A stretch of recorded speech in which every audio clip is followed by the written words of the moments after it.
What's going on, y'all? It's Monday here on Wake Up Barstool. Myself, Brandon Walker, Meek Phil, Liam Blevin, and Dave Portnoy. Patriot Dave, facing the music. Plus, Greg Olsen, John Gruden with the football G-Spot. We got Coach Gruden, Shredline, and Danny Boy Kane talking Miami.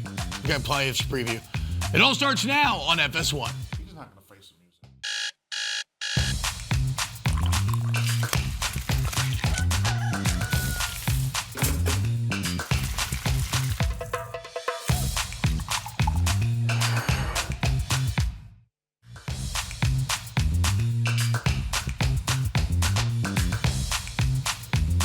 What's happening, guys? Hope you're having a great day. It's December. The NFL is heating up. We got college football playoffs on the horizon. And Dave, I'd like to welcome you in. Happy Hanukkah.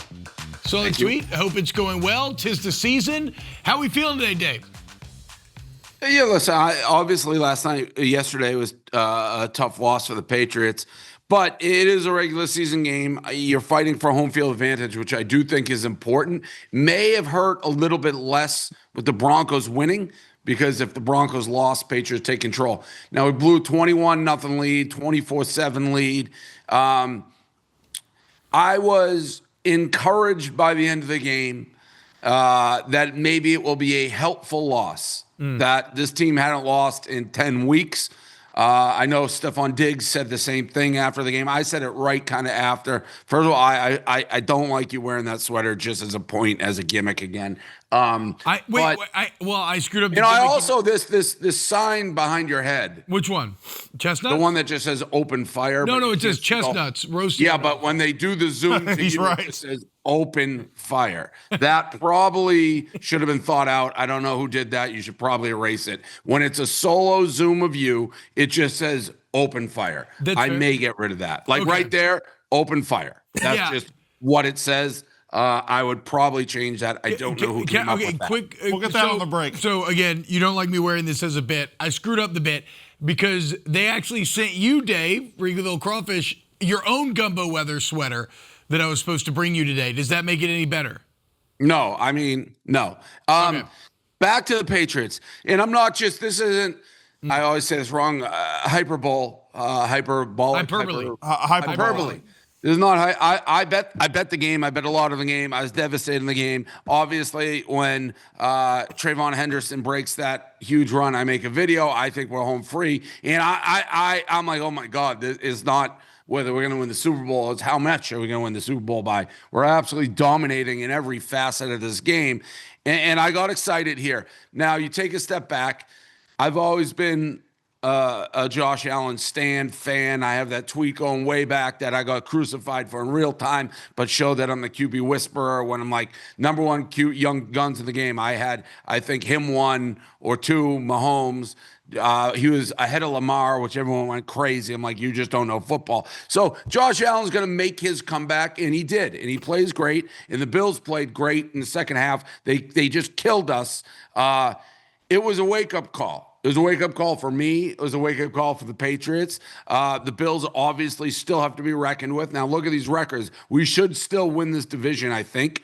But, yeah, it's not going to be easy. And I'm not just saying it. I think maybe it's a helpful loss. And I referenced the year the Patriots went undefeated till the Super Bowl, 18-1, lost to the Giants. We played a Monday night game against the Giants towards the end of the season. I believe it was Monday night game.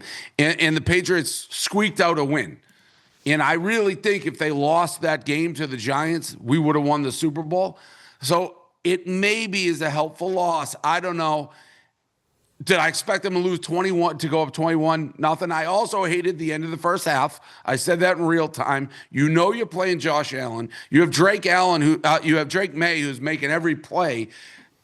The Broncos cut the thing to 21-7. You have 2 minutes left. I think they had 2 timeouts. I don't know how you're not going for a touchdown, which I think would have changed a little bit of the game. We lost the game. I premature reacted. I think in the long run of the season, and it's a long season, maybe it's a helpful loss. I wouldn't say that if we could get a home field advantage. Broncos held serve, very impressive, so I don't think we're going to catch them anyways.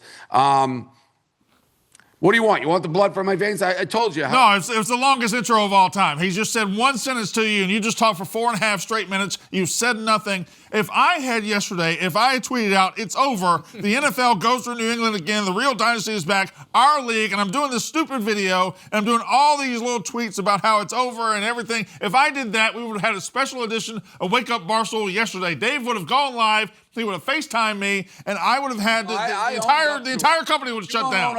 I owned up to it. I put my hand up there. One of the things I love doing is on those rare occasions when I am wrong or I may have prematurely reacted is put my hand up and say my bad. And I did that, so I don't know what else you can do. And I did it quickly, authoritatively, and like a man. You did it the next morning. He did have a video calling himself an a-hole a bunch. What do you mean I did it the next morning? You did it the next morning. You barely even acknowledged it last night. One little video? This guy, that's a lie. You're a lie. I made a full video about it. I was chanting a-hole, He did do the a-hole to chant. myself. What is that? Walker didn't see it. Walker's talking out of turn. Walker made a fool look at his face. Now he thinks he's got blood in the water. You don't have blood in the water. Also, you got to pay attention. You don't have blood in the water. Hey, the video it may have been, but I absolutely, the second that game ended, did just as long a rant, and that's the sad state of this country. The apology doesn't get the same sad state of this country. I tried to do it. I put it on my. Go check my Instagram. 3:08 p.m. Central. No, you shut up. You can't. 3:08 p.m. Central Time. Dave tweeted out Patriots blow 21-0 lead. Guess I'm the a-hole. You make only and 4.9K go to my replies. Instagram, please. What's on my Instagram? Somebody tell me. With over 1 million views. Look how this has over 1 million timid he views. is. Look how this is the second the game ended, Walker. Come on now. Second the game ended 15 hours ago. Dave did the same thing. And he says I don't Hold on, talk Dave. about Fake it Mrs. till this Canceled for the morning. guy. Hold on, this Dave. is the problem with America. You make me sick, Meek. You make me sick. For Your bringing up entire facts. career here. Do your research. Your Bring entire up career here is just coming up with everybody's tweets and everything. Now, Walker, you come in and say, and talk about it till the morning. I mean, that's absolutely categorically incorrect. I owned it the second No, he's half. not twisting this into a win. No, it's not happening. It's not happening. And you open and the he's got door, his little monkey over there. Hey, you have to treat his tweets like you would treat everybody else's tweets. It was liked by 41,000 people, including Stool Mincy. Look at his smile. Look at his smile, Brandon. You've already lost it. You had it. 41,000. That's just on X. My Instagram. It's the main thing there. It has over 1 million views. That being said, the football game. Can we talk about the football game? Okay, real quick Not on the just football Dave. game. In Dave's initial 21-0 video, not completely out of place. This is a pretty shocking stat. This was the first time in 120 games in which the Patriots had lost after being up 17. You weren't crazy to jump shocking. on. It is shocking. It also made me appreciate, and this you're going to think this is Patriot Dave's spin. My God, that 28-3 Super Bowl. I can't even imagine the good people of Atlanta because that was late in the third quarter. You're up more than what we were, and it's the Super Bowl. There is no tomorrow. There is no maybe we benefit from this. Those people of Atlanta, I don't know how they're alive. I don't know how they're alive. If you're a Falcon fan, I don't know how you survived that day. So kudos to them. Kudos to them. One day he's going to retire. One day he's going to be out, and you're going to be stuck with us. You're just going to be waiting around with us. And all of these moments right now where you're just Walker, up like this. Hold on, Dave. I'm talking to Meek Phil. Check on that. I'm talking to Meek Phil. This man's going to retire. He's going to be in South Beach or Key West or wherever he wants to be, and you're going to be sitting there in the cold with us. And what are you going to do then? What are you going to do then? My job, what I'm told to do. Your job is every week you bring in everybody's tweets and you don't bring in his? That wasn't really digging though, Walker. Like I made a pretty big deal of that apology, and you're like, you didn't even mention it. It really got Dave. He apologized to the country. Thank you, Meek. Now, now, from the Bills' perspective, because I get why we're approaching it from New England's perspective, but from the Bills' perspective, to go down 21-0 in the snow on the road in Foxborough against a team that had won, 10 in a row, 11 in a row, 10. And to come back, to find a way to win that game, Josh Allen with a perfect second half, and to do it on the same day in which the Chiefs are officially eliminated, Patrick Mahomes tears his ACL, like the Bills' boogeyman is dead. The Bills fans have to be beside themselves with hope after yesterday. No, that's what an no actual doubt. MVP quarterback looks like. Yeah, well, let's also credit to me. I haven't mentioned the officials. There was Credit some to me every single horrific time. calls. That pass, that interception that they said was a catch, horrible call. That's an interception. There was a third down. I don't know if we have the two plays where this is not pass interference. And our guy intercepted the ball. They call this a catch and pass interference. Now I'm not going to do that because they went up and down the field and really beat us pretty. But that is hold on, Dave. I'm with you if you say that's not an interception, or if that's not a catch, that's an interception. But that's absolutely pass interference. No, I don't think so. He doesn't turn around. His head got around too late. His head right there. Head There's also another one where he doesn't yank him. And there was a play in the it didn't matter because the Packers won. The Broncos won. There was a pass interference on them. That was a huge touchdown. These refs are horrible. But no, the Bills should be filled with lots of hope. Their defense, they shut us down in the second half, but I don't know how you can win giving up 30 every week. Well, they didn't. They gave up. Yeah. So we're. Walker. I'm all 6 and 7. I spent all night planning this out. And I show up, and this idiot shows up, and he's like, "Yeah, credit to me. He's just going to credit to me to death." And this guy did everything wrong yesterday. Everything wrong. For 3 hours, he's celebrating and he's doing all this. And if I had done that, I stood on the sideline for Texas, Mississippi State, and I just stood like this. I didn't even say anything. And Dave FaceTimed me immediately. He's like, oh, Walker. You know how he is. Yeah, I know. Well, no, you were running up and down the sideline. That little clip right there, though. I don't know if we can get it, Meek, of him saying, well, they didn't give up 30. And then he sees that they gave up. I think, okay, look, we're talking about a couple of the AFC contenders. If you pull that clip, I'm going to throw this reindeer at you. I'm going to throw this reindeer at you. This reindeer right here. That's a nice did that jingle? Yeah, it did jingle. Oh, that was so seasonally. That was nice. We're talking AFC contenders. We'll get to the Broncos, but probably the other lead story of yesterday was ACL Judgment Day. Like, we can get to Micah Parsons, we get to the Packers, but Patrick Mahomes tears his ACL. Chargers eliminate the Chiefs 16-13 in Arrowhead. Guys, if there was ever a better way to kind of write the narrative that it's time for Chiefs era part 2, it's losing at home, only scoring 13, Mahomes getting hurt. This is landmark here. And now the question becomes, who will take advantage? Yeah. You never want injuries, obviously. That's a horrible part of the game. Let's also not change the narrative, speaking of narratives, that the ACL has anything to do with the Chiefs season. Now, hopefully he comes back and he's ready for next season. You don't know with an ACL. I saw a lot of people comparing Tom Brady's ACL and missing the playoffs and the Chiefs missing the playoffs in the same, I think, number of years in the league. Well, yeah, so here it is, Dave. It's both there, and I don't care about the playoff thing. I still think this is pretty interesting, kind of odd. But yeah, it's both of their 9th seasons in which they've suffered an ACL. This both comes a year after losing a Super Bowl, with both already having won 3 Super Bowls prior to that. So whoever is writing that tweet should be in prison. No. Tom Brady tore his ACL in week 1 of the season and missed the entire season. No, but I don't think the point is making the playoffs. And Mahomes were out of the playoffs prior to the ACL. So, yes, it's a horrible ACL. I don't see the comparison at all. Go to jail for even bringing it up. No way, because it's their 9th season. They both won 3 Super Bowls. Yeah, but Brady, that's the interesting part. Because Brady didn't play that season. It's not about making the playoffs or not. It's just one of those things you can do with numbers. It is a coincidence all those things happen. But again, Brady was hurt in the first half of the first game, and now this season was already there's nothing similar about these situations at all.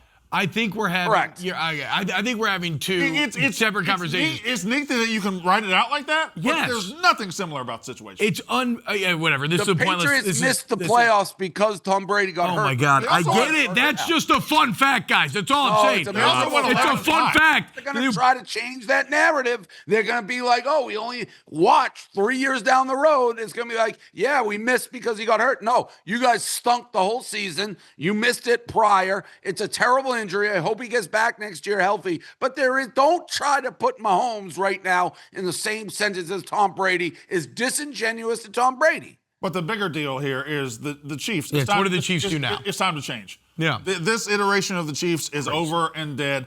I feel like Kelsey's going to be on the way out. There's going to be a lot of players that have been here for this entire time. This will be it.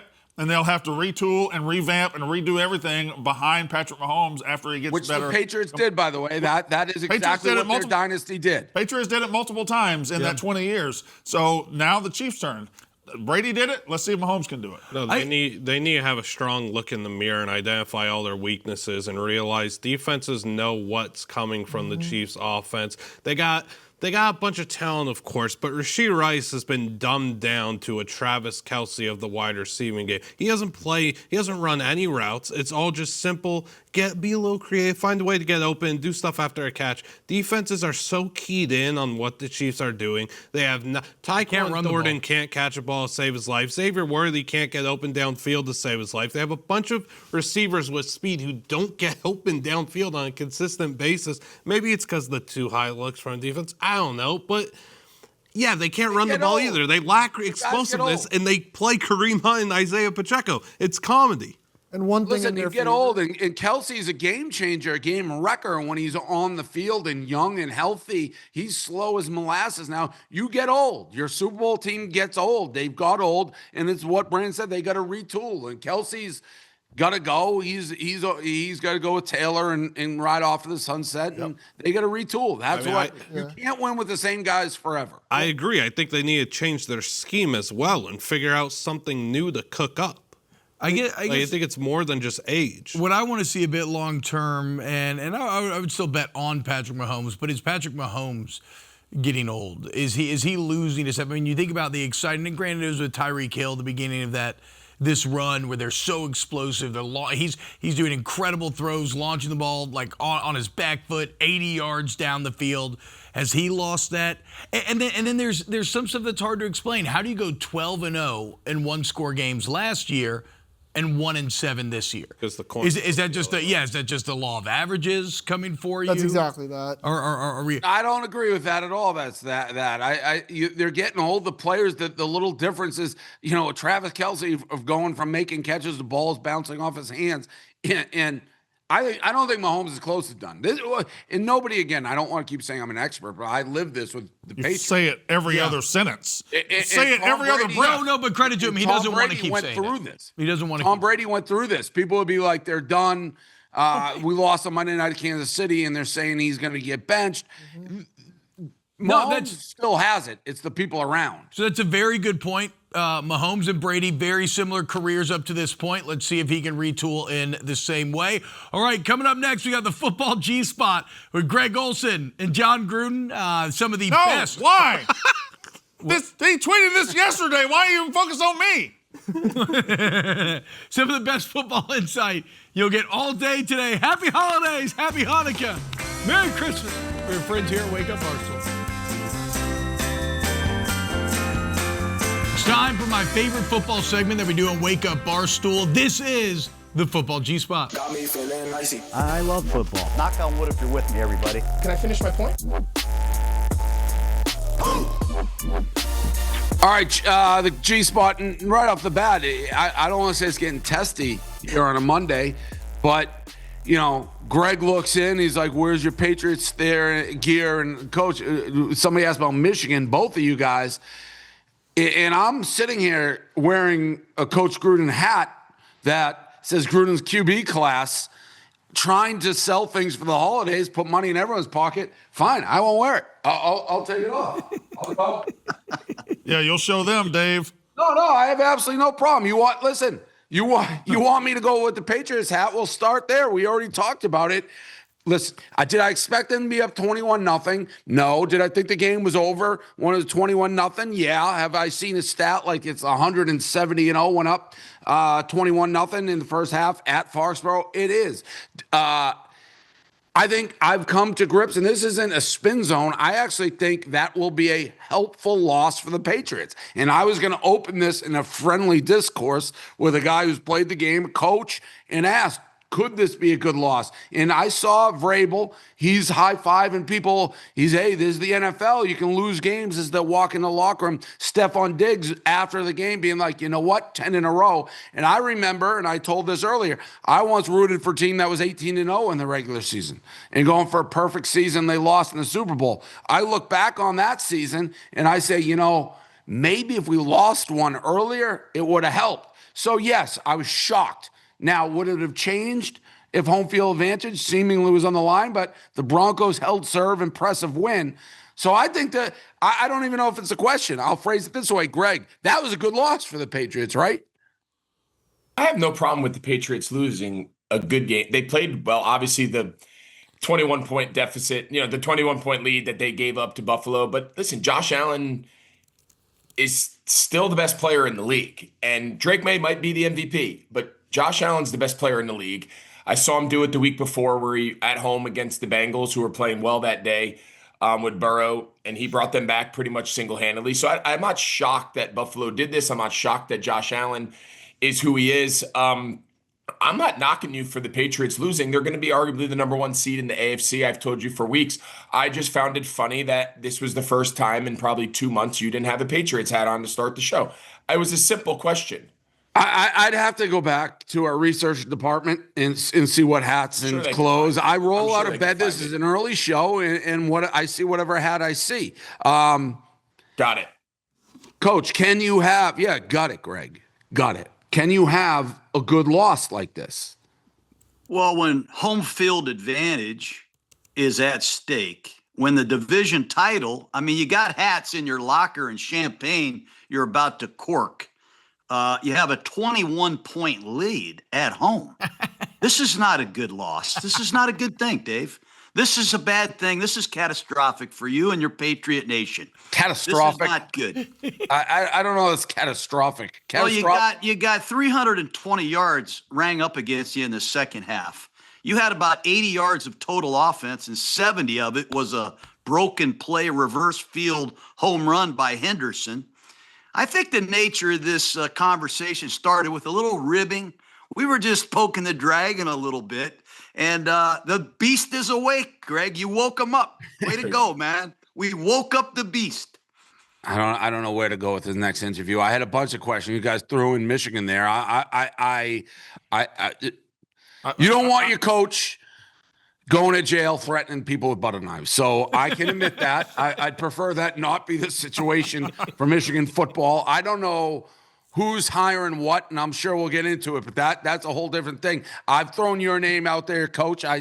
Coach, Kenny Dillingham or the Army guy, that's all I want. I'm sure we're going to talk about it later. You mentioned Joe Burrow. I had a question on the Joe Burrow quote. He says he's not having fun playing football anymore. Coach, do you care if a quarterback's having fun playing football? I really do. I want everybody to have fun coming to work. I want this to be the most exciting time of your life.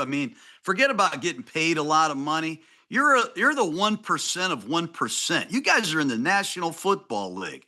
This has got to be the greatest time of your life. We have to have an environment here where guys love to come to work and compete and try to win a football game. This is insane.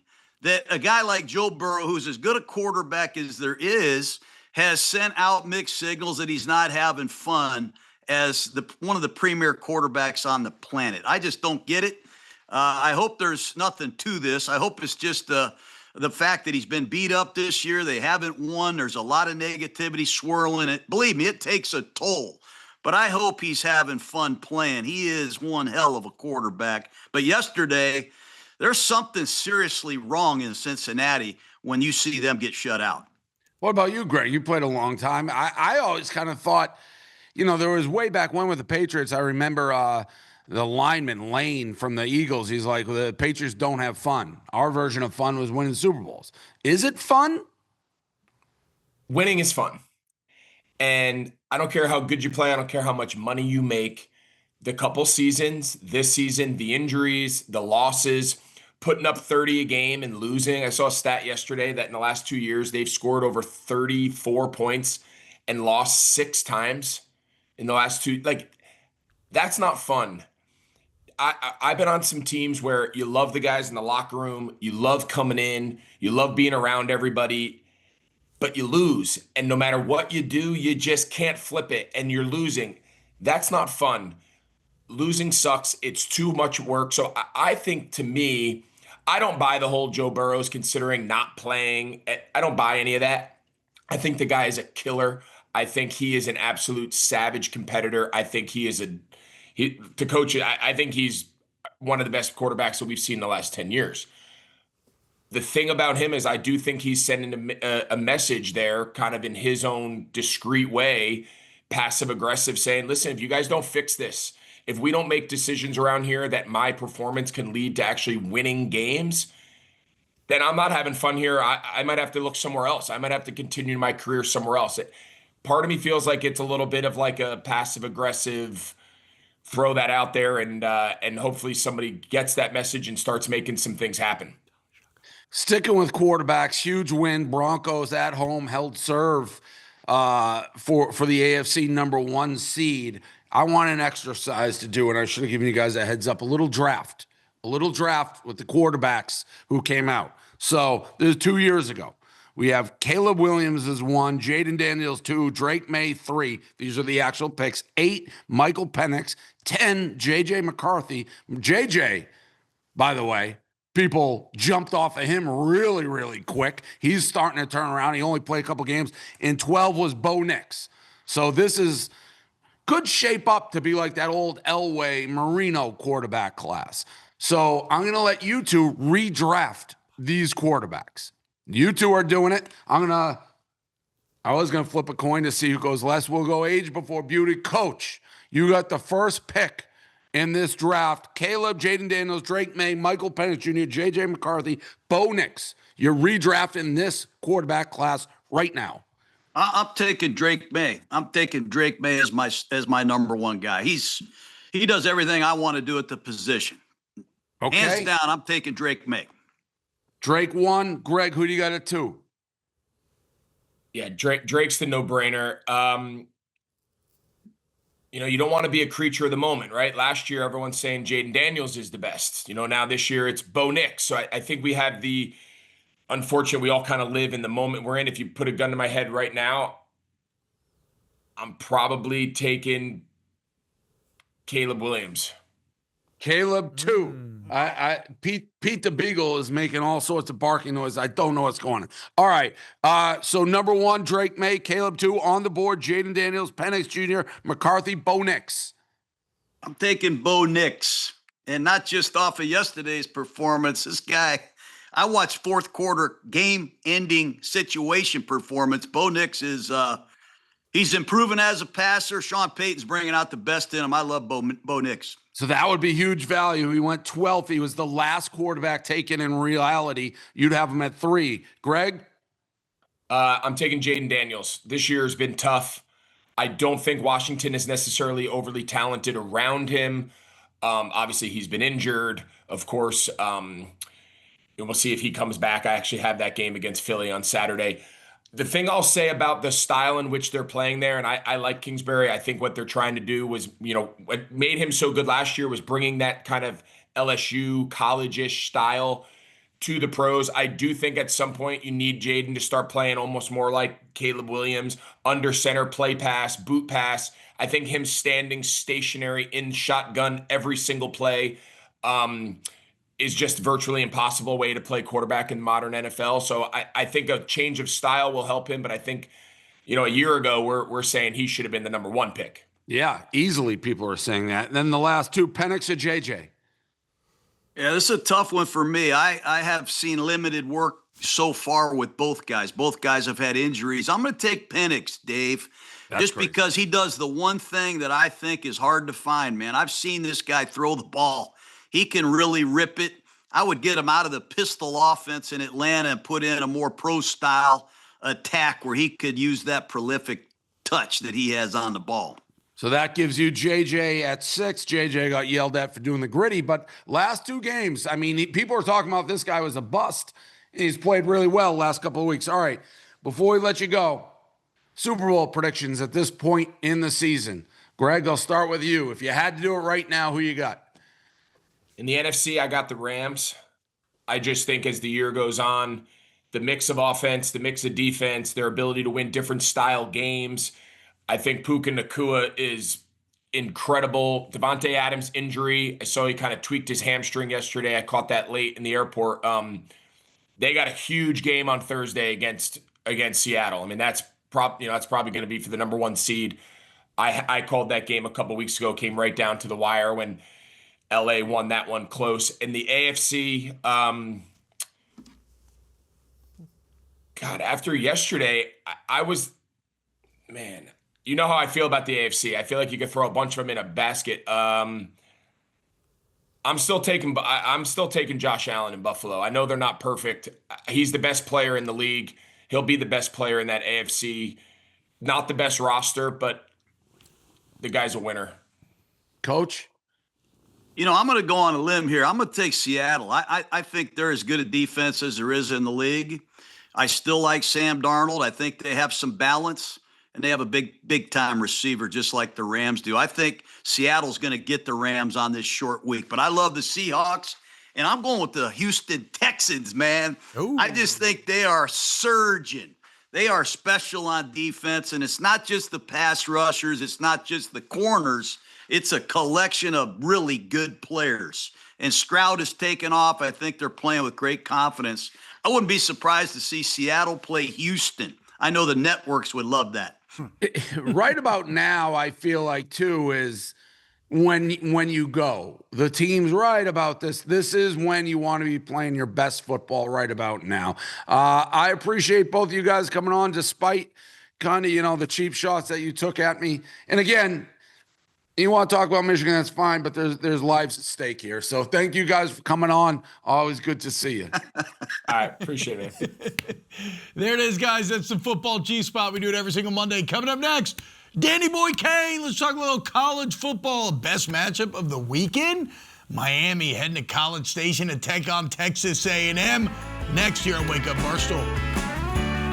Hey, guys, welcome back. Wake Up Barstool here on FS1. And look, we got a college football playoff coming up this weekend. And maybe the best game on the docket is going to be the early one coming up on Friday, right? Saturday. So the early one on Saturday, and that is the Miami Hurricanes traveling to College Station to take on Texas A&M. And right now, we've got number 1 Miami diehard fan. He's been a fan since the 80s. It's Danny Boy Kane. He's a pizza critic. He survived bear attacks, swine flu. No, let's keep that off. We don't talk about that. That will cut you off right now, T-Bob. My bad. I was trying to do my research. I didn't mean to step on any toes here. Danny Boy, that was all great. All good. I'll allow it. That was a wild intro, and I apologize for that from T-Bob. I'll allow it. New to the program, Danny. How you feeling? We've known each other a long time, and you've been through some dark days with these Hurricanes. How you feeling? Feeling very good. Now, you've said you've been to A&M before. Tough place to play. 2022. I will tell you something. When you hear 107,000 people in person, that's a whole nother deal than seeing it on TV. And the way they move, they swing pregame, holy mackerel. That's a unique experience, man. I got to tell you. Now, so you guys going to be intimidated going in there or not? No. I think 3 years ago, it was Mario's first year.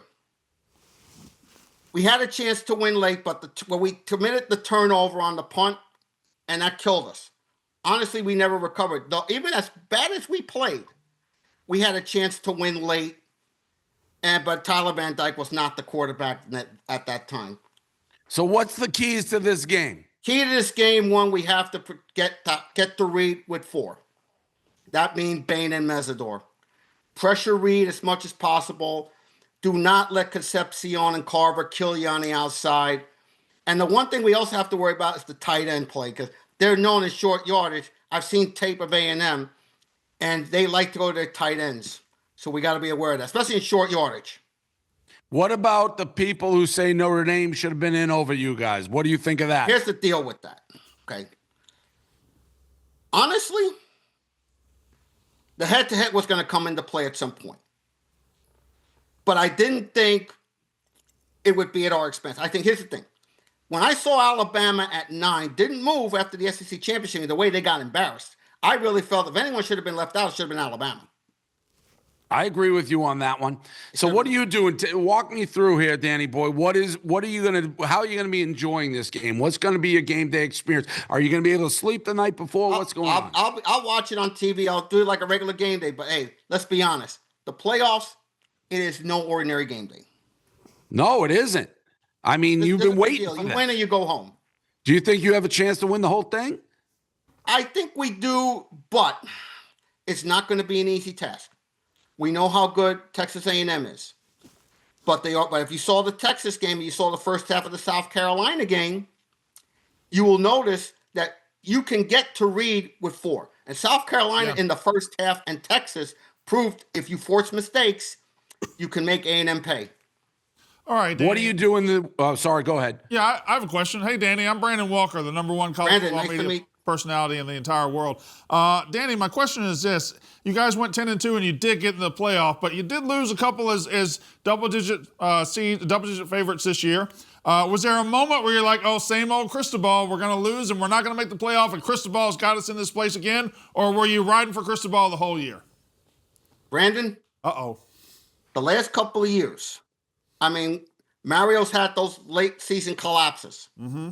We've all seen those. Mm-hmm. That didn't happen this year. Mm-mm. You know what? After the SMU game, Brandon, I'll be honest. I didn't think we were getting in. But then we win the rest of our games. And the committee was thinking, if you remember what the committee was thinking, they were thinking, okay, we're not going to make the head-to-head matter because Miami's going to lose another game. Yep. And that didn't happen. The committee got egg on their faces. They say, okay, oh crap. We gotta say, hey, now we gotta start thinking head to head. Yep. Can Miami close?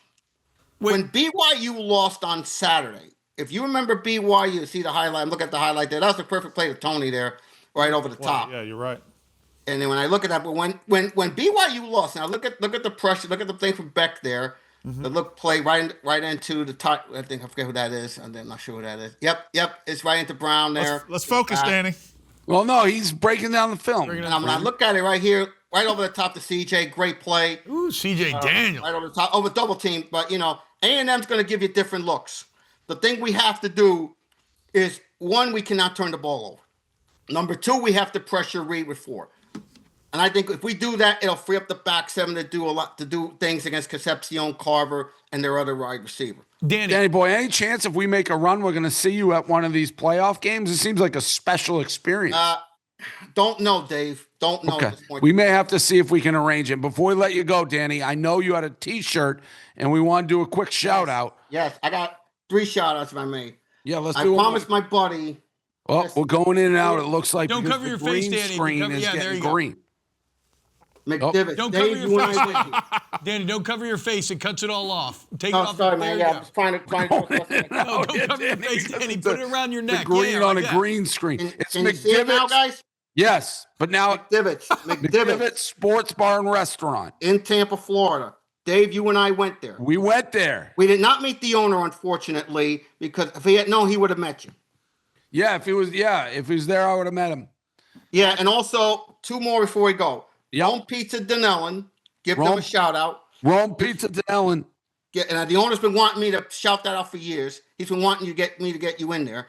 Okay. And the last one is Zupko's, which it's more your favorite, Dave, because it's more bar pie pizza. Danello's and no. Denellen. Zupkos. Okay. And where are these near? They're in Denellen. They're near the train station. They're the Denellen train station on the Raritan Valley line in New Jersey. Okay. Thank you, Danny. And if Miami keeps advancing, we'll keep having you on here to break this down. Thank you, gentlemen. Have a good day. Thank you, Danny. Go Canes. Danny Boy Kane. He's absolutely right about Marcel Reed. And we'll talk about it more in the rest of the college football playoff coming up next to close out hour number 1 here on Wake Up Barstool. Can't believe it. Welcome back to Wake Up Barstool, everybody. It's time to talk some college football. The Heisman Trophy was given out this weekend. Fernando Mendoza ends up taking it home. I loved his speech. I thought it was sincere. It was great. It was very wholesome. It's everything that's really that I love celebrating about sports. Production kind of disagreed. It seems like the story, though, maybe even more so than Mendoza, is once again Deigo Pavia. As after the ceremony, he goes out clubbing in New York. He has a sign that says F Indiana. He's got the chain on, the turtleneck, beautiful women with him. He would later apologize for it. But Brandon, your thoughts on how the Heisman went down this weekend? So number one, this was absolutely it was a year where nobody really separated themselves in the Heisman. So when that happens, it often goes to the best player on the best team. It becomes a team award. I have no problem with it being an Indiana team award. This is a team that kind of deserves to be mentioned or deserves to be credited with everything that it has done, going 13-0. So with the absence of a big-time Heisman runaway, give it to Mendoza. He threw for 300 yards one time this year. So it wasn't, his individual stats weren't crazy. He just made a lot of plays. Pavia had incredible stats, but didn't really win anything. So, yeah, I'm okay with Mendoza winning it this year. But Pavia afterwards, boy, he really leaned into being Deigo Pavia. Yeah. Who cares? That part I like. Yeah, everyone. I was actually a little bit surprised that he apologized. I mean, he's been acting like this the whole season, and I don't say that necessarily negatively. I mean, he's grabbing his junk, giving it to people at Alabama. This is what he does, and for the most part, people have embraced it and liked it, and it's part of the Deigo Pavia experience. His brother's, I think, have been arrested twice, if I'm not mistaken. I could be wrong about games. He comes with 80 deep. This is Deigo Pavia. So, like, do you think I didn't really take it as a personal shot at Fernando Mendoza. He lost the Heisman. If Julian Sayin won the Heisman, it would have been like F Ohio State. And so it was Deigo. I really had no problem with it at all. I mean, problem with it. It's part of the experience. I don't know why this one was so much different than anything else he's done all season. Do you think, Dave, do you think that he apologized, Brandon, you as well? Did he apologize for the NFL? Like for NFL stock? Because front offices? For front offices. Because like as much as all of the Johnny Manziel comparisons have done him well at times, like that is the very reductive analysis that he's going to have to shake, is that he's not going to be Manziel 2.0 coming to I would say this. I don't think he's going nearly as high. I don't have my draft board. I'm not a draft guy. But you'd have to be a pretty dumb guy in an NFL office to be like, well, he apologized. Yeah. So everything we've seen consistently through his whole career, forget about it, because he wrote if anything, it just looked like something he didn't write. Like, that's not the way he talks. That's not the way somebody wrote that for him and he posted it. That wasn't Deigo Pavia talking. Are you kidding me? When have we seen anything like that from Deigo Pavia? No, I like the thought of an NFL front office guy looking at the entirety of his entire career, seeing four or 5 years of him acting one way and then waking up on Sunday morning. Wait a minute. He apologized. I guess everything we saw isn't correct. I think there's I think there's a little more to it maybe than y'all are giving credence to. Yes, Meek? Brandon mentioned Fernando Mendoza's stats weren't as good as you would expect from a Heisman. He sat in 7 fourth quarters versus Kennesaw State, Indiana State, Illinois, a lot of Heisman winners UCLA, Maryland, Wisconsin, Purdue. In the Big Ten, you don't run up the score on the bad teams like you do in the SEC. So you can't really dent Indiana ran up the score all the time. Pointless. What are you talking about? Pointless criticism on the SEC. Look, Fernando Mendoza's stats were fine. He was second in the nation in touchdowns. Yes. Well, it's actually my stock up, so I'll wait. I was going to say it, but no, I mean, good for Fernando. Seems like a very likable, nice guy. Pavia is probably the guy you want to hang out with, maybe in a club a little bit more, but whatever. Pavia was doing the thing. 60.9% of Pavia's tweet looks like it's detected by AI. Yeah. There's no way Pavia wrote that. I mean, that was like a thesis. That was like he penned Herman Melville's Moby Dick. I mean, come on. There's no way he wrote that. Shout out Fernando Mendoza, the first Cuban to take home. I could care less about the Heisman. I am not a Heisman. I think the Heisman is a little bit of a trophy that is slightly outdated in today's day and age. It's lost its luster completely. All right. Yes. I hate cynical Liam. All right, coming up next hour, NFL recap. Still got a lot of action to get to from Sunday, as well as Coach Gruden Shredline. Keep it locked on Wake Up Barstool. That's a nice treat. What's happening, guys? Welcome back to Wake Up Barstool on FS1. We got some NFL talk to get to, but first, Since we have number one Michigan insider Dave Portnoy, a.k.a. Michigan Mincy, on the beat, what's the latest on the coaching search? Kalen DeBoer in Alabama saying that he's staying put. Kenny Dillingham reportedly working on an extension with Arizona State. Dave, what are you hearing about who's going to be the next Michigan man? Not hearing a whole heck of a lot, to be totally honest.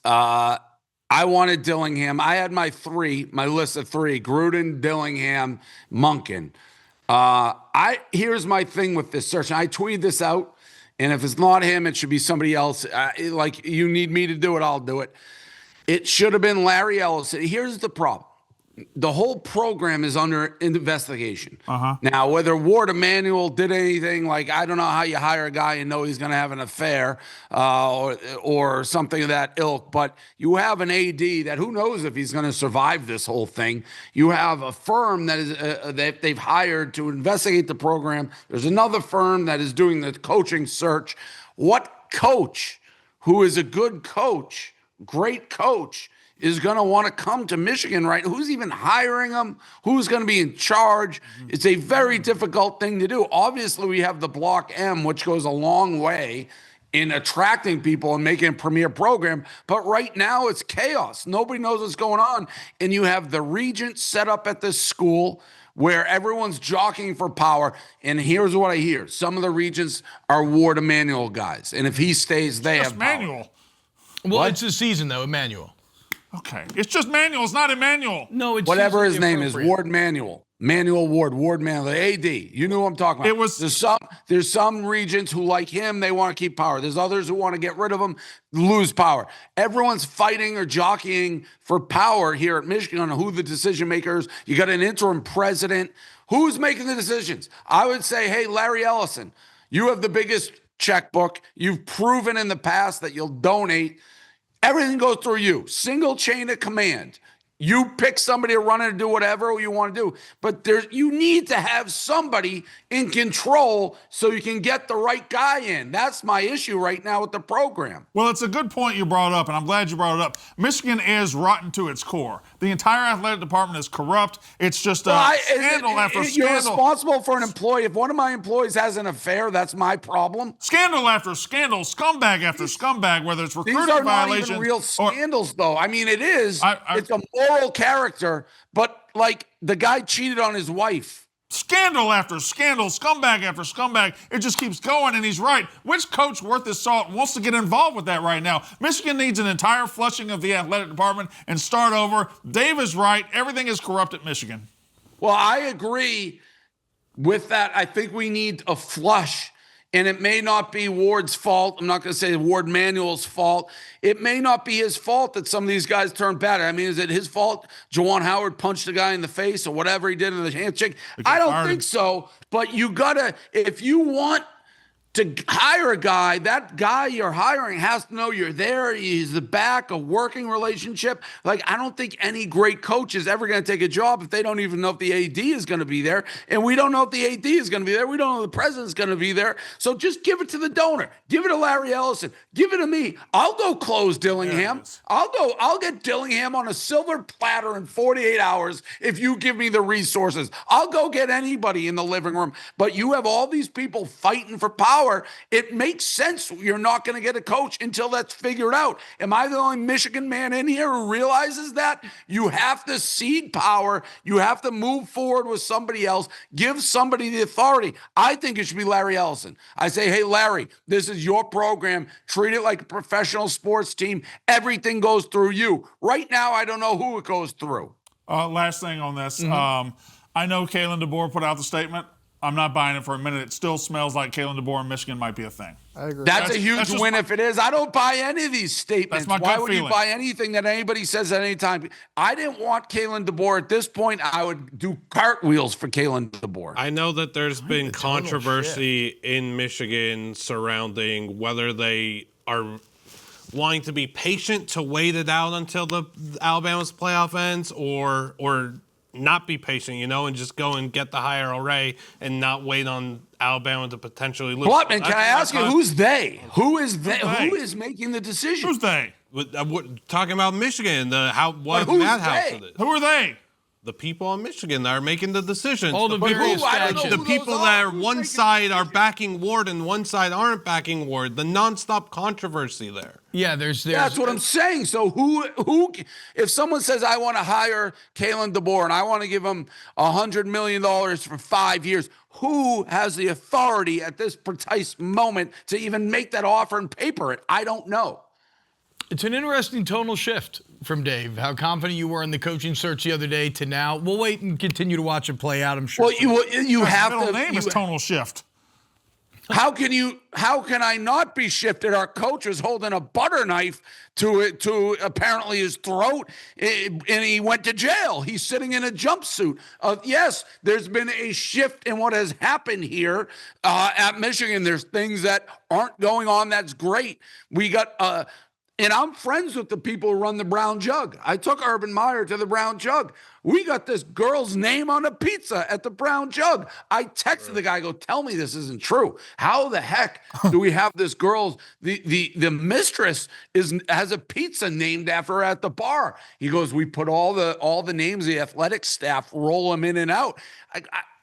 Are you crazy? So he's like, yeah, it was really bad timing. I say bad timing that you have her name on a pizza. He goes, listen, if you didn't score our pizza 1-2, which I did, it would have been your name on the pizza. Instead, you got the girl's name and you make a fool out of us.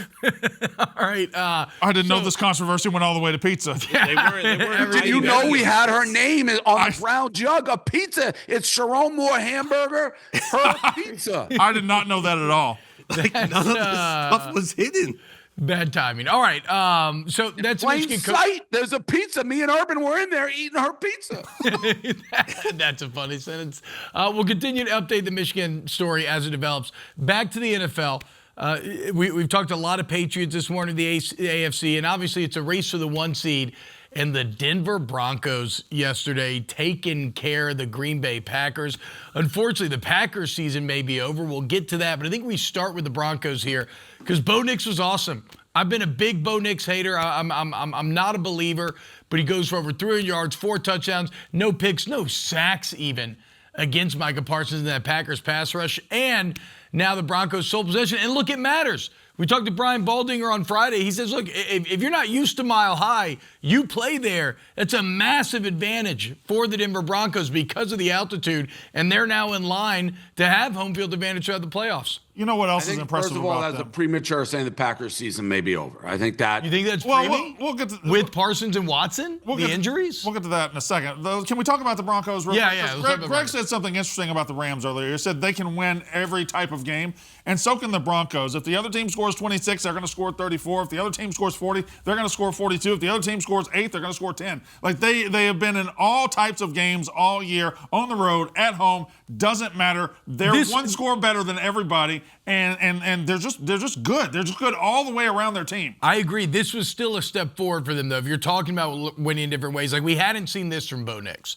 Not against a team this quality. The big time throws. Like, he did this against the Giants. You're right. He did this against the Giants, but Giants stink. You're right. And they were losing for a lot. Like this was Bo Nix playing with an edge and an aggression that I've always just accused him of kind of being a dink and dunk merchant. Yeah. And he was anything but in a massive game against the Packers yesterday. So the Micah Parsons injury, right? Yeah. Everybody focused on the Patrick Mahomes injury, but like Dave said, the Chiefs are already dead. The Chiefs were dead when Mahomes got hurt. The Packers, this is their best defensive player. Their defense has been outstanding in the second half of the season, or all season, really. And he was a big part of why they were Super Bowl favorites, or up there in the mix with Super Bowl favorites. With him out, it does change everything, but it doesn't kill them. They're not dead. I'd agree with that. And going on what you guys are saying, obviously it's a huge injury. Football, unless it's the quarterback, you should always be able to maybe overcome one injury. I guess you could argue Gronk didn't play in a Super Bowl. It was limited versus the Giants, cost us. But I think the Broncos, Mile High, is the toughest place to play in the league on the road. The Patriots, even their heyday, struggled there. Seattle maybe too, at Seattle. But if the Broncos, and it certainly looks, I'd have to see their schedule a certain way, but they have a pretty clear advantage now over the Patriots because they have the tiebreaker. It certainly looks like you're going to have to go through there to win a Super Bowl That's a tough place to play. That is a very tough place to play. Very winnable schedule. Well, I mean, the Jags are very good. The Chargers are very good. That's a good. final 3 games there, dude. And the Chiefs obviously got a little easier yesterday when Mahomes went down. But Jags is tough and Chargers very tough. Nothing to sneeze at. Listen, this league, like Greg has been saying, the Jags, no one ever talks about them. They're just destroying people week in and week out. The Texans, I agree with Coach Gruden. Outside the Patriots, I think they're the most dangerous team because I think that defense can win a game. And then even the Broncos. The Broncos defense. I mean, yeah, it's like, the Broncos. There's a lot of really good teams in the AFC, but I agree with what you guys both said. That is what traditional NFL 3.5 points. I think they give to the home team. Like if 2 teams are dead equal, one team's home is 3.5. I'd say it's close to 6.5, 7 when you have to play at Denver. And also, you want to talk about the play of the game yesterday, that Patrick Surtain pick where he dives in front of Watson, breaks his chest on the way down.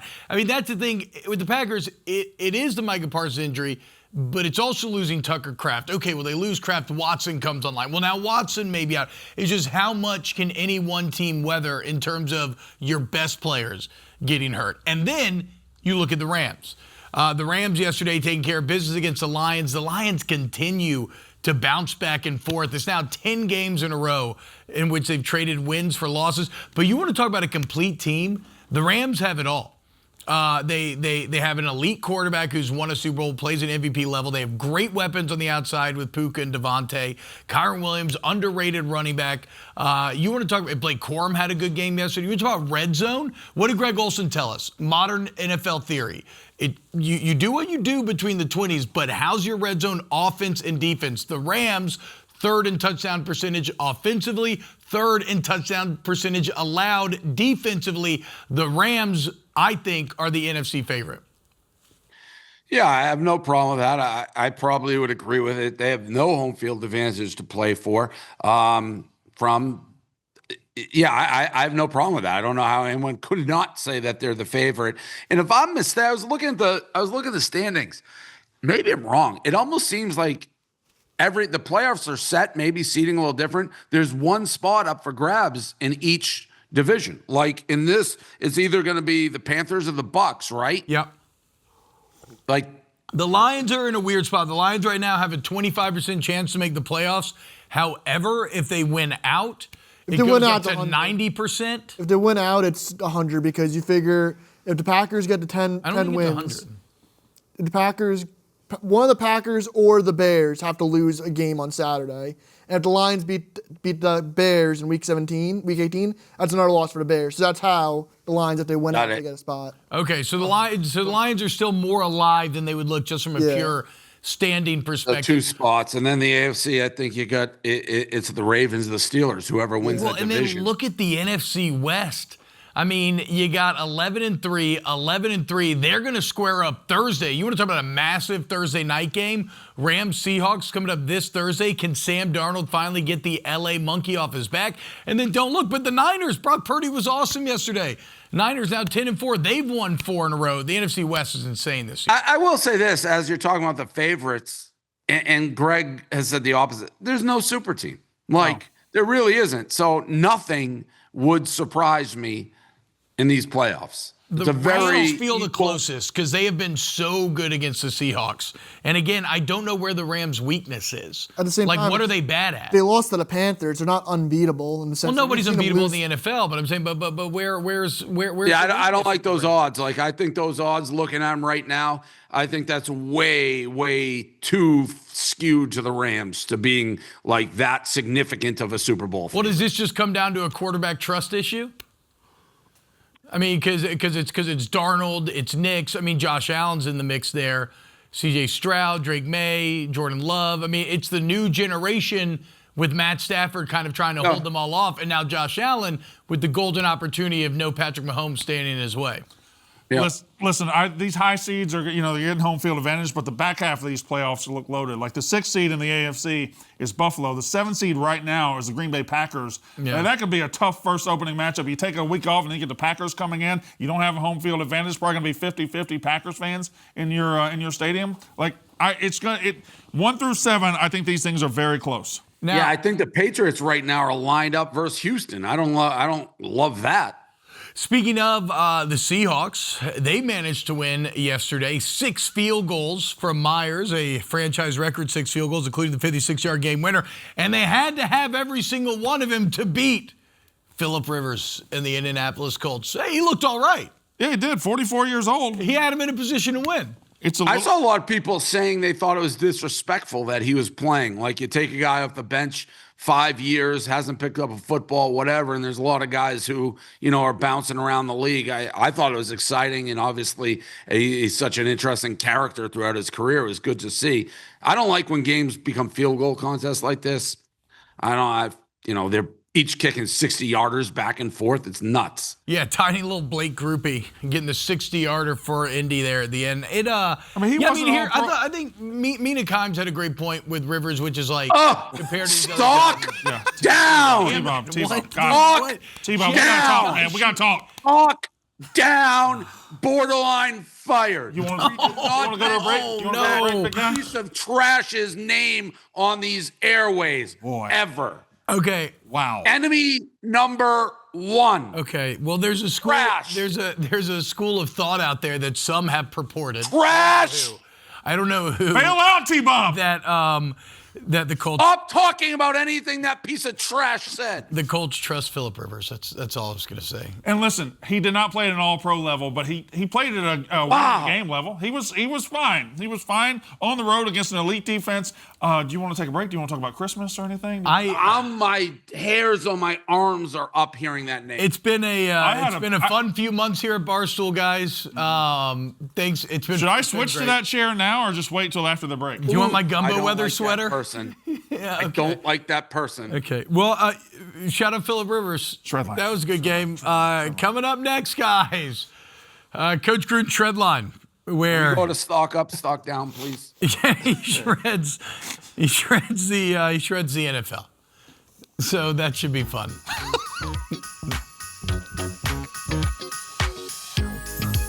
It's time to welcome back the man who will forget more football than we'll ever know. That is Coach John Gruden's Shredline. Love that. Cut you like a surgeon. Lead them streets burning, burning, burning. Shred. Man, I love that song. Let's start shredding. Let's start in the NFC South, can we? Let's take a look at who wants to win the NFC South. My Tampa Bay Buccaneers. They can't get off the field on defense. The Atlanta Falcons put us at 7-7. It just doesn't look good in the NFC South anywhere. Then yesterday, I watched the Carolina Panthers. They have a golden opportunity to take over first place, and Tyler Shuck shreds them. Who wants to win the NFC South? Who dat? Hello, I guess it's the Saints that are the only team that want to win. And then talk about the shred. How about the Cincinnati Bengals? I know there's a lot of talk about them having no fun, but how much fun is it when you get shut out 24-0 by your arch rivals, the Baltimore Ravens? Come on, Bengals. And then another shred is the New York Giants. What the heck is going on with this run defense? I mean, they have all these high draft choices. How do you get holes like this that are this big? I mean, something's wrong when you lose to the Washington Commanders, who have lost about 10 straight games at home. And then the shredders of the week, they are quarterbacks that just went crazy yesterday, starting with Bo Nix. 4 touchdown passes, 4 different receivers.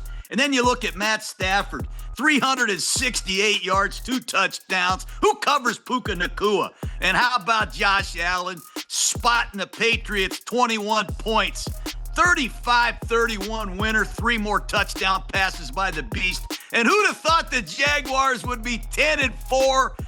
Trevor Lawrence, 5 touchdown passes, and he ran for 1. Good God. But the shred of the week, for everybody out there listening, it goes to a guy named Dave Portnoy. It's these fans that go on, they're irresponsible social media people. They get a lead in a game. It's like a guy taunting Mike Tyson because he hit him in the first round with the glancing blow. And then he proceeds to get knocked out cold in about the 3rd round. It's these fans that, look at him, he's still spewing out all of this, it's like a pregame rant. They're up 21-0, and he just unleashes on the world. I just wanted to point that out, guys. I mean, we had the stats. I wasn't planning on doing that rant. Listen, I'm an emotional guy who's caught up in the emotion of the game. It's 21-0. They can't get a first down. You're scoring at will. We should have gone for a touchdown at the end of the first half. That was a mistake. Kind of, I feel like, changed the tenor of the game. But again, as I said earlier in the show, maybe a positive shred is that I took accountability for it, which a lot of people don't do nowadays. I said, hand up, I was wrong. A-hole, I made a mistake. And I think it was a positive learning experience for everybody in the organization, myself included. What did you learn? Not to do those rants until the game's over. You're going to do it again. No. I learn. I like have an AI brain. I'm always learning, putting new data in there. Machine learning. Yeah, it makes sense. Noodling it out and seeing. Lesson learned. Josh Allen, do not do rants till it's 000 on the clock. Coach Gruden, before because we don't get to talk to you again on this show until next week, I want your thoughts on the massive Thursday night game coming up this week. We got the Seahawks, the Rams. A game last time. Seems like the Rams have Sam Darnold's number. Two of the best teams, maybe the two best teams in the NFC. What's your early read on this one? You know, I hate that this game has to be played on a Thursday this point in the season. I mean, these guys, they're beat up. You saw Puka Nacua get hurt late in the game yesterday. We already know Devontae Adams is hurt. And if both of those guys can't play, the Rams are a completely different team. But I hate the fact that this game is being played on a Thursday. I think it's going to be a low-scoring game. Both of these teams know each other extremely well. And if you look at the last game as any indication, turnovers are going to decide the outcome of the game. And I like Seattle at home. I just think collectively they're a better defense. I think they can run the ball. And I agree with you. Sam Darnold has not played extremely well against the Rams, but this will be his coming out party. I believe Seattle's going to win this game. Oh, there you go. I actually have a question before we go, too, because we're not going to get to talk to you. And you mentioned them earlier. I just wanted you to stretch out on it, elaborate on it a little bit. What is wrong with the Bucs? What is going on with the Bucs? I figured they would have run away and hidden this division already, and they haven't done it. Every time they have a chance to put some distance there, they don't do it. What is wrong with the Bucs? Yeah, I don't know. Their defense is not playing well. They're just lacking confidence. They don't have a real pass rusher coming off the edge, and we're not going to make excuses for all the injuries. I know they've had a lot of them. But Hassan Reddick hasn't been the closer.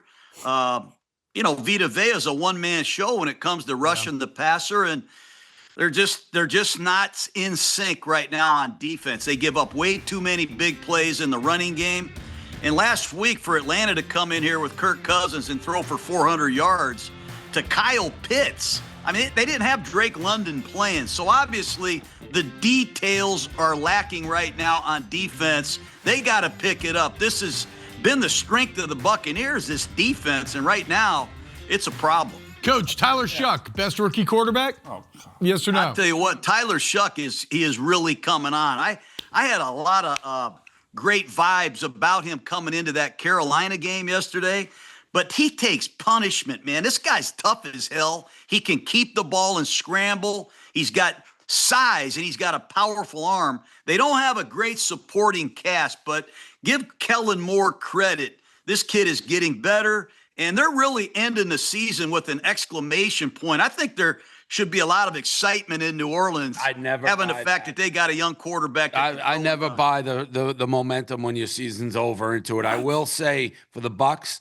those, if you're not going to play well, those creamsicle uniforms, those are the worst bad team uniforms in the league. If you're going to wear the creamsicle, you can't stink because those are bad uniforms to stink in. Hey, they are bad uniforms when you're not playing well. There's a lot of history behind that point right there. Yeah, those uniforms where I had the lowest win percentage in the league.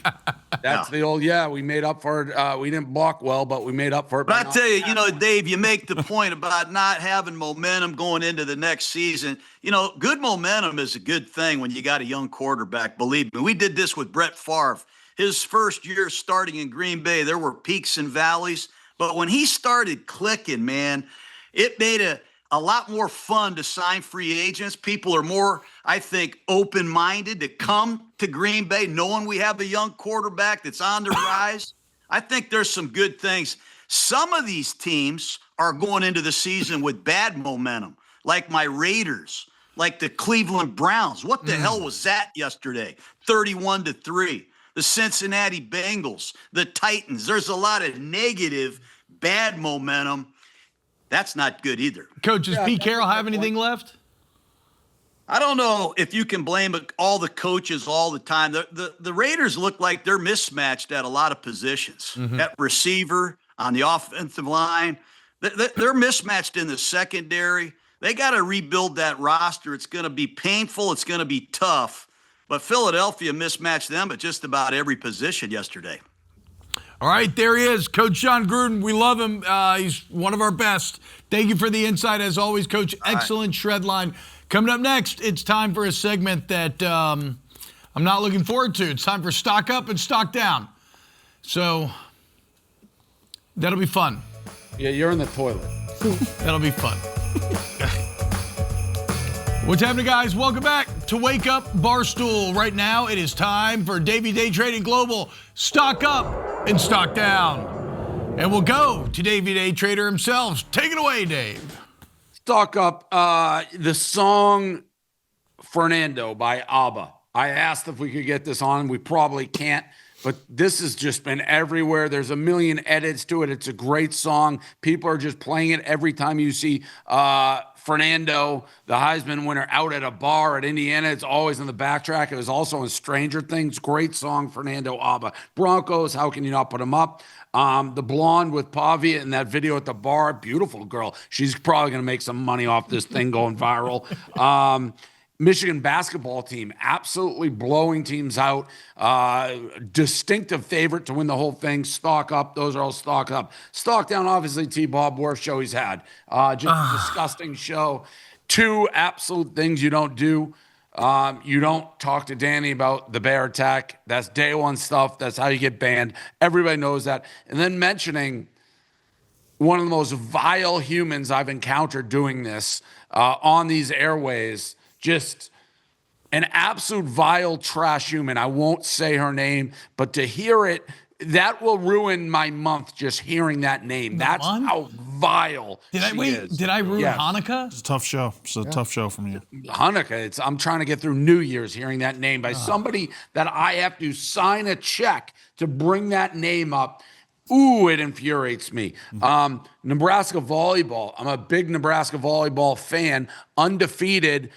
They lose to Texas A&M, I believe. Was it A&M? It was A&M. A&M on the way to the Final Four. Devastating loss for Nebraska volleyball. Listen, Michigan football. Oh, wow. We've had better weeks than what's going on there. J.J. McCarthy haters, absolutely in shambles, stock down. For some reason, people love picking on this kid. All he does is thank every first responder to the stadium, love the game, love the sport, love putting in the time, putting in the work, winning national championships, and people just love to trash this kid after one game. He's playing great football. Most people here would die to have him as their quarterback. Chiefs dynasty, way down, stock down. And the refs in the Patriots game, I'm not going to blow it on them, but a lot of missed calls, disgusting calls, stock down on them. But really, stock way down, D-list. I thought we had T-Bob at the bottom. T-Bob, disgusting performance today. You just got to get better. You just get better 1 week at a time, 1 day at a time, 1 round at a time, 1 punch at a time. Nothing? What? Never mind. All right, my stock up. It was mentioned last segment by John Gruden. I think it bears mentioning again here. Trevor Lawrence and the Jags.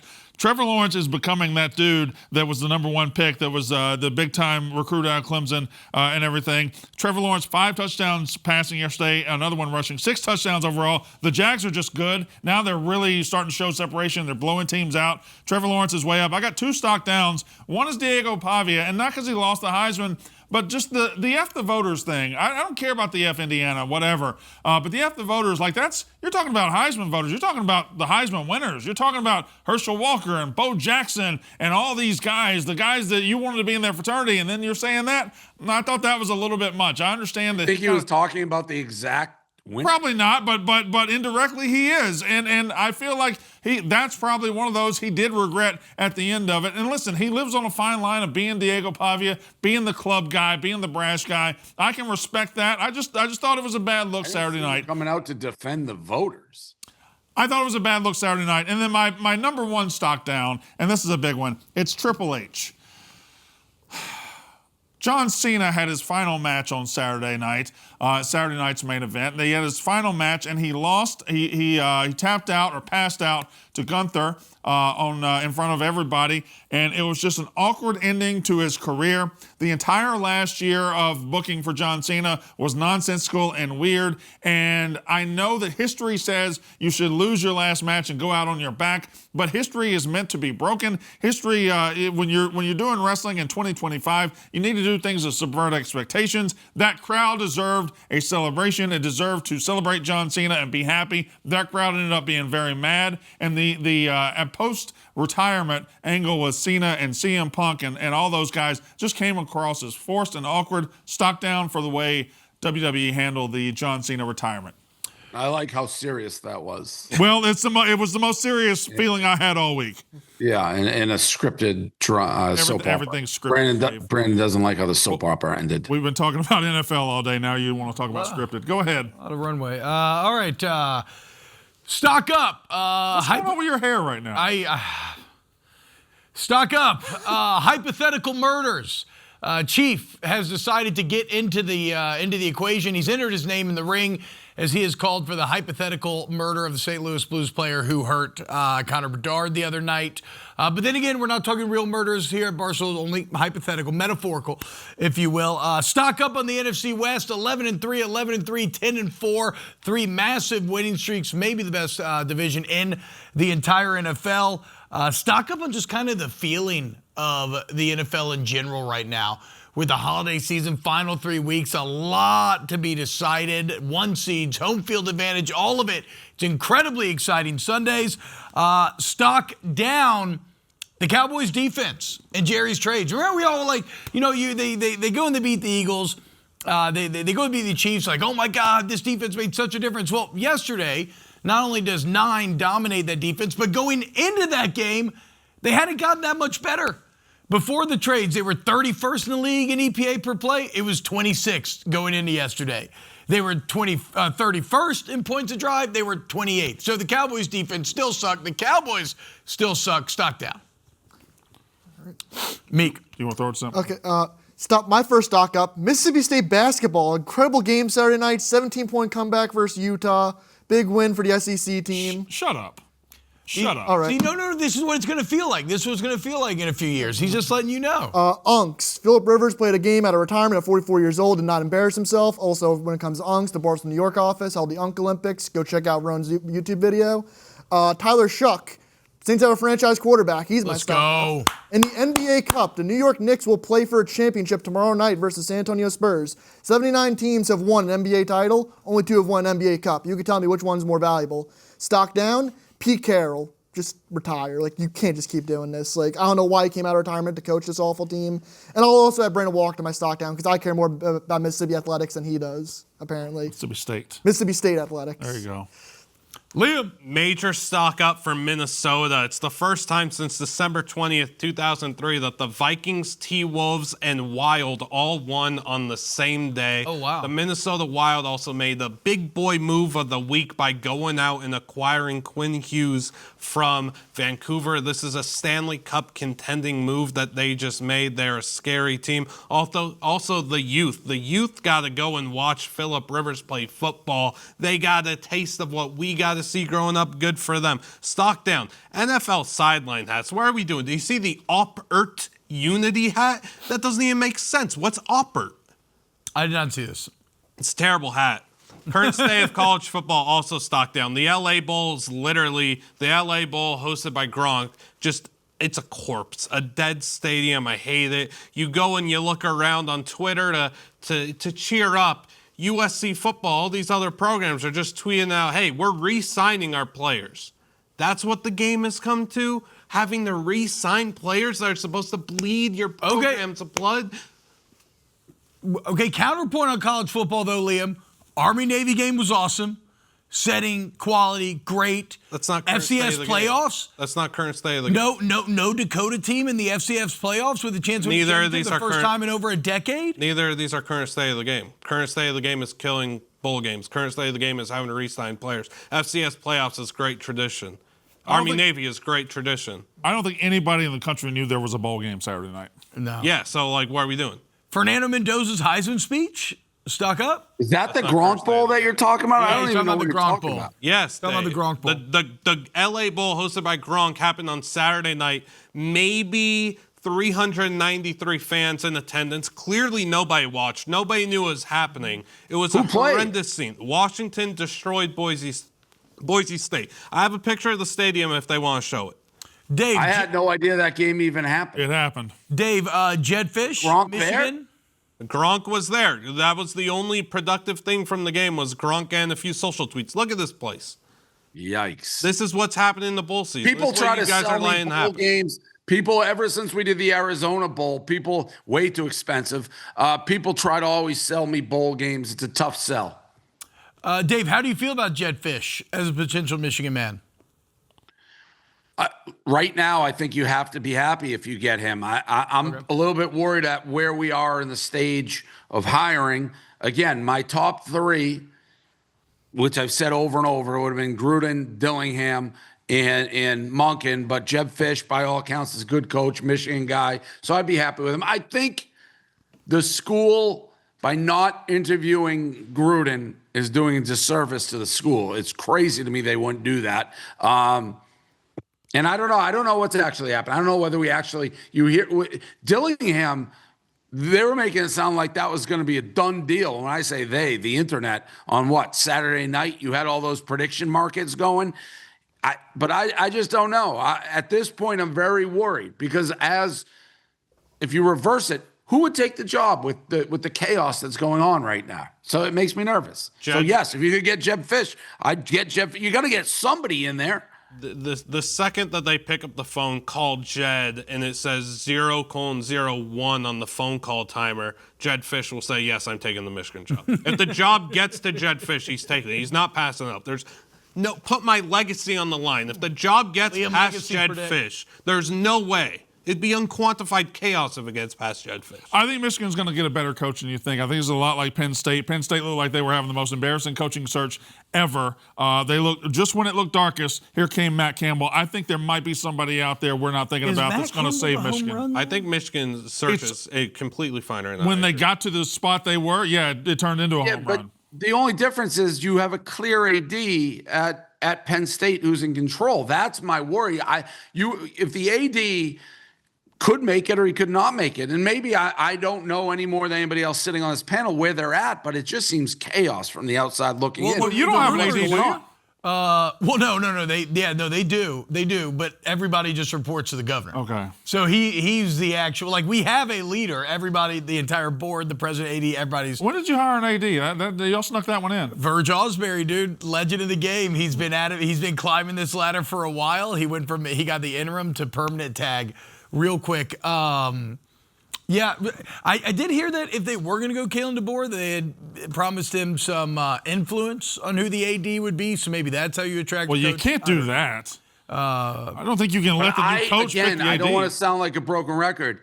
We keep saying they promise him in. I don't know who they is. Yeah. Whatever faction leaked their version even the of regents, stories. from what I've gathered, infight. And there's the regents are fighting for power within Michigan, and they don't all get along. So I don't know. All right, I want to talk some college football playoff here. We talked a little bit of Miami A&M, which is I think probably the best matchup of the entire weekend. But we talked to Danny Boy about it, but we didn't really talk about the game itself. One thing he was spot on about is how to win against Marcel Reed. If you go and look at that Texas game, They really put their thumb on the scale for playing coverage. Simulated pressures, only rush in 3 or 4, drop into coverage, make Marcel Reed beat you with his arms, keep him in the pocket with disciplined rush lanes. If Miami's going to do that, that could be a pathway to winning. I got to be honest, though, Brandon. I kind of stopped watching Miami after the losses. So, what has changed with the Canes to suddenly make them as threatening as they are? Well, I don't think anything changed. I think that if you just look at the losses, it was an overtime loss. They got stunned by Louisville at home, but there was an overtime loss on the road to SMU. That's not that terrible of a loss. We acted like it was the worst thing ever when it happened. And A&M was the team that played their first 7 games in the SEC were the bottom 7 teams in the SEC. Yeah. As soon as they played somebody top half, they got shocked. If Miami comes out, scores 7-14 in the first quarter, A&M's going to be fighting from behind and get pulled into deep water, and they don't respond well. They did beat Notre Dame, right? They beat Notre Dame in the second week of the season. Yeah, I'll give them credit for that. But as far as the SEC schedule and the meat of that schedule, they really got by with an easy schedule, and nobody noticed. Liam, I know you got I do not trust this quarterback from Miami on the road in big situations. Turnover waiting to happen still. Give me A&M here. I don't think the Canes can go in on the road in this type of environment and get a win. And it's going to be loud. They're going to be doing the surfing. I like A&M here. It's one of those situations. Maybe that loss actually helps them in a way. Yeah. Get ready for this game. I like A&M here. Well, that was Elko's spin zone. He talked about getting the loss out of the way. That's every coach's spin losing zone. to your arch rival in that spin zone. I once rooted for an 18-0 Patriots team, and we lost in the Super Bowl, and I think I really would have benefited from a loss in the regular season. Just one. How many times do you think you can mention that in one show? That's the 3rd time you mentioned that in one show. Well, I got to be honest. I would say it's the most glaring example of a team going undefeated and then losing in the championship where maybe it would have been beneficial. Can you find a better example, Walker? I'll work on it. Liam, you got to be excited to see Tony. Buddy, I don't think you're going to find it. I'll work on it. I'm sorry. This is something that bothers me on a human level here at Barstool. I get criticized. I've had it a lot of time. Oh, why are you bringing up the Patriots? Why are you doing this? Well, I'm sorry I rooted for the greatest dynasty in the history of the sport, so I have a lot of examples to draw upon. Your Dolphins haven't been relevant in 100 years. Mississippi State hasn't been relevant in 100 years. You're not going to have examples that matter. It happens with my history of sports fandom. I do. All my teams have won. All my teams have been in the middle. Sorry, I have a lot to draw on. I shouldn't have to apologize for that, but if you want me to, I will. Brandon, I'm sorry my teams matter. Brandon, you know whose team didn't need a loss? Who? Your Dolphins. No, only perfect team in the history of pro football. Do we have a break coming up soon? Are we going to stock down Brandon for that, Dave? No, I just think it's why are you bringing up? We're talking about whether a loss matters, and it's the most obvious example in the history of sports where potentially a loss would have helped. My only thing with A&M is maybe the 80s Russian hockey team would have benefited from losing to America in those preliminary games, so they wouldn't have taken them so lightly. There's another example. So your 2 examples are the Patriots and Russia. Well, there's a 3rd example. The Eagles had a 10-game winning streak snapped last year in Week 16. The Pats had a 10-game winning streak snapped yesterday. So history repeats itself. 2 teams. It helped the Eagles, you're saying? Yes. How did history repeat itself? The Patriots haven't won the Super Bowl yet. Well, they could. So history didn't repeat itself. It could repeat itself. Why do you do this? You're a grown man. I'm giving stats. Ohio State, Indiana as well. What about it? How about storyline Ohio State last year? How about Ohio State last year, Dave? Yeah. Yes, Ohio State last year. It helped them. That's my example then. You shut up. Malachi Tony, Liam. Malachi Tony rocks. What a superstar. They call him Let's Baby go. Jesus for good reason. 84 catches on a year, no big deal. All right, when we Electric get back, after a catch. I close should out not with be some more college penalized football playoff talk. For champions. Meek, have some I should pride be in penalized yourself. for being a champion. Have some pride in yourself, Meek. I'm giving stats. LSU didn't need a loss in 2019. Welcome back to Wake Up Barstool. Real quick, let's touch on these other playoff games coming up. Not much to say on Tulane, Ole Miss. Well, no. Maybe a rematch, you think gets a little frisky? You know, when we talked to John Summerall Summerall last week, he did kind of say something. That Tulane played by far their worst game. Yep. And I do think Tulane is a lot better of a football team than they showed.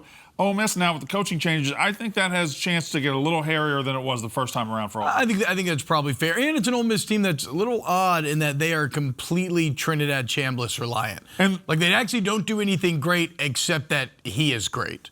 JMU Am I Oregon, crazy or did that game open at 20 or 21? Is it down to 17.5? Am I making that up in my brain? No, I think you're right. I mean, I think everybody believes. I think the sharp money believes Tulane's just a lot better football team than they showed that day in Oxford. Yeah, well, and the coach drama, like you said. JMU Oregon. Now this one feels pretty lopsided. Oregon. I think Oregon might be the most underrated potential champion team coming into this tournament. I think this year the lowest seed that could win. I think this year was a weak. In terms of it, doesn't. Maybe I'm wrong here. I don't feel like I see a ton of Oregon hype, but like this is easily the most complete Oregon team that we've seen ever. Well, again, they had a schedule that didn't really give them many opportunities to show out, and the one time they had it at home against Indiana, they looked so bad. Yeah. And their two big wins, USC and then the road win against Penn State, like not much on that schedule to get excited about. I mean, I like their team last year. I think they were the victim of too much time off, which sometimes you have these bye weeks.